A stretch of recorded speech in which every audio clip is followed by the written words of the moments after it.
me chamo Gladys Pontes, sou psicóloga formada pela Universidade Estadual do Ceará. Sou pesquisadora sobre violência contra as mulheres, sobre feminismo, saúde mental, marxismo. E durante a minha trajetória acadêmica em psicologia, sempre me foi bastante incômodo perceber que a psicologia pouco se debruçava sobre os aspectos políticos e sociais que estão envolvidos na formação da subjetividade dos indivíduos, né? Por vezes eu me deparei, e ainda hoje me deparo, com uma formação em psicologia a partir de uma perspectiva individualista, psicologizante, muitas vezes elitizada. E por ser crítica a esse modo de pensar a psicologia, eu assumi um compromisso de construir a psicologia não somente na sala de aula, reforçando essa supremacia do ensino, que muitas vezes é bancário, né, que recebemos na universidade. Então, eu fiz questão de fazer uma psicologia através dos movimentos sociais, nos projetos de extensão, nos atos políticos, nos centros acadêmicos, no Diretório Central de Estudantes, né? E para mim, a psicologia não pode e não deve ser somente em sala de aula e de leituras, né? É preciso transpor esses limites e vivenciar aquilo que nós, como indivíduos privilegiados, muitas vezes não conseguimos acessar no cotidiano, por estarmos na universidade. E foi dessa maneira que eu me aproximei da teoria marxista, de um modo militante, nos movimentos sociais, mas, no entanto, eu vi que ser marxista significa muito mais do que entender a teoria e reproduzi-la. Ser marxista significa ter em vista a praxis. Então, como o marxismo estava no meu cotidiano, a minha visão de mundo passou a estar cada vez mais próxima do entendimento de uma sociedade histórica e socialmente construída através dos processos e na luta de classes. E com essa percepção, eu me aproximei das discussões sobre a psicologia histórico-cultural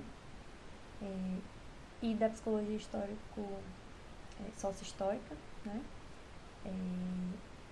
E eu vou falar um pouquinho, né, sobre essas duas bases para dar início a essa série, né, de vídeos aqui do canal do GPOST, esse projeto que tem a pedagogia, a psicologia, a formação humana em debate. Então, a psicologia histórico-cultural, né, é uma teoria que surgiu em meados do século XX, na Rússia, pensada por um psicólogo chamado Vygotsky e alguns de seus contemporâneos, né? O Vygotsky ele é muito estudado na educação, como um teórico da educação, mas, na verdade, a sua formação era psicologia, né? E o Vygotsky contribuiu muito para pensar uma nova psicologia, um novo modelo de psicologia.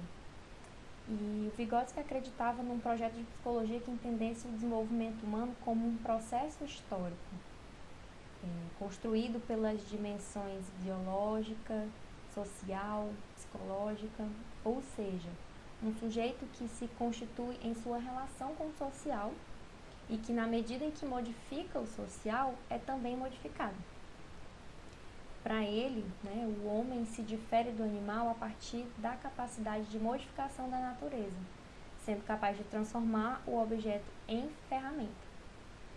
E a outra grande marca da diferenciação do ser humano para os animais, né, é a aquisição da linguagem, que ele vai entender como um passaporte para a cultura, que está diretamente ligada, né, relacionada com o desenvolvimento das funções psicológicas superiores, como a memória, a imaginação, a atenção, o pensamento, entre outras. Outra grande influência na psicologia brasileira e latino-americana foi a psicóloga Silvia Lane. Silvia Lane via a psicologia de sua época como uma psicologia que importava teorias estadunidenses de base experimental e positivista, que pregavam uma falsa neutralidade do conhecimento científico, como se o conhecimento devesse estar desvinculado de um compromisso social.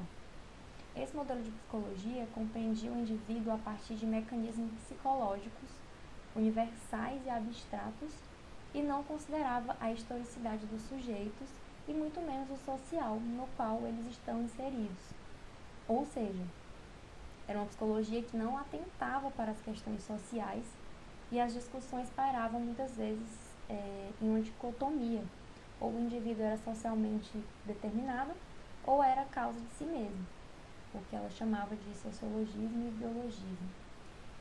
Então foi aí que Silvia Lane percebeu que era preciso também modificar o método para construir uma nova concepção de homem na psicologia. Essa perspectiva sendo mais social e histórica, né? E para isso, Silvia Lane se utilizou do método marxista, o materialismo histórico e dialético, e isso permitiu fazer com que a psicologia passasse a entender o indivíduo em uma relação dialética com a sociedade. Eu iniciei falando sobre esses teóricos, né, essencialmente porque são duas grandes figuras centrais para pensar uma psicologia a partir de um olhar crítico e implicado com o social. A própria Silvia Lane tem uma frase célebre que diz: toda psicologia é social.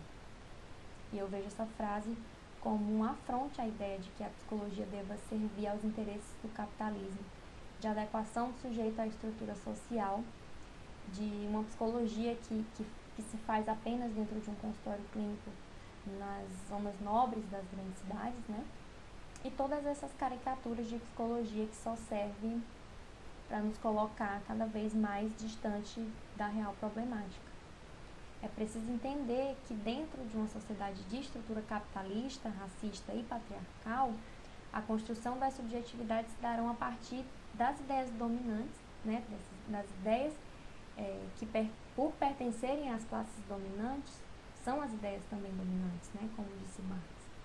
E, consequentemente, não se pode pensar o sofrimento como inerente ao ser humano, sem pensá-lo de forma situada dentro de um determinado contexto, um contexto que tem um modo de produção e que esse modo de produção determina as relações sociais que desenvolvemos.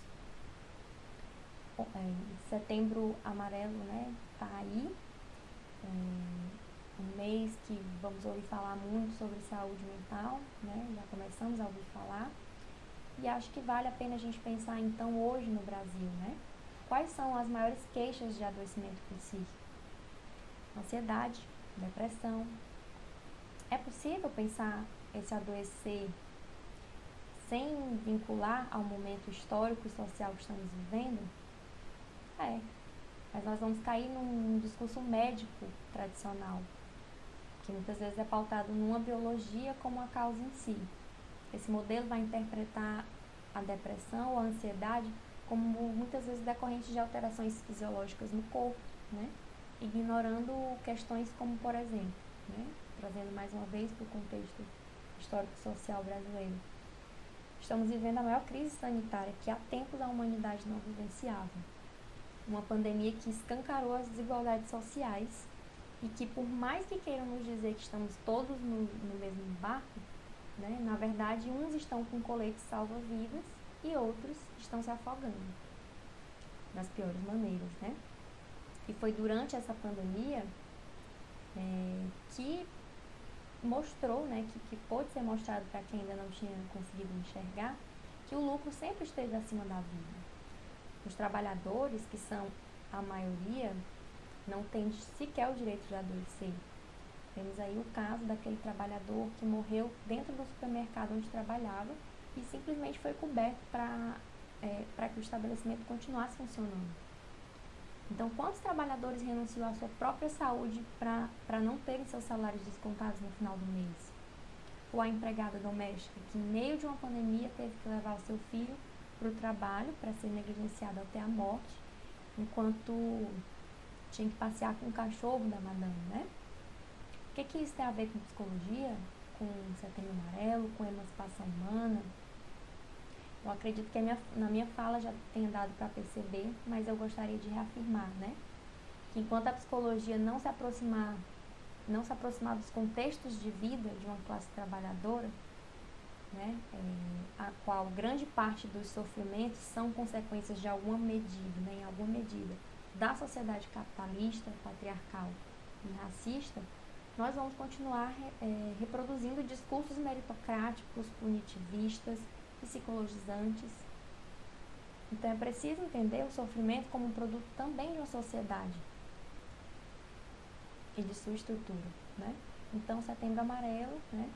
Já que estamos nesse mês e vamos ouvir falar muito sobre saúde mental, então precisamos entender, né, que saúde mental não é sobre elogiar mais, não é sobre empatia ou sobre correntes ou sobre abraços grátis, não é sobre isso, né?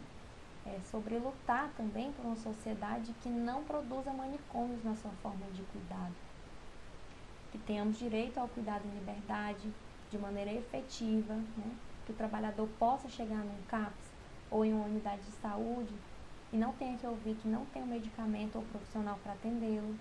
É poder ter qualidade de vida, é poder trabalhar tendo a garantia de que vai poder se aposentar um dia. O que eu mais escuto falar, né, é que a nossa geração é uma geração muito ansiosa. E de fato é. Mas o que é que está por trás disso? Será que pensar no futuro para a nossa juventude não é tentar enxergar no escuro? É adoecedor não ter um projeto de vida para os nossos jovens de periferia, né? Além da violência e da criminalidade. É adoecedor ser um jovem negro e pobre e sair de casa sem ter a garantia de que não vai, que a polícia não vai atirar nele porque o confundiu com um traficante. Tudo isso é saúde mental, né? Enquanto o capitalismo, o racismo e o patriarcado existirem, será preciso estarmos atentos e vigilantes, né? E não só a psicologia, mas também a pedagogia, a educação como um todo, deverá trabalhar numa perspectiva de emancipação, de construir sujeitos ativos no processo de transformação social, com o objetivo de romper com essa forma de sociabilidade. Então, hoje eu fico por aqui. Espero que esse novo projeto do GEPOD possa contribuir para debates interessantes e críticos, né? E que se tornam cada vez mais atuais. Obrigada.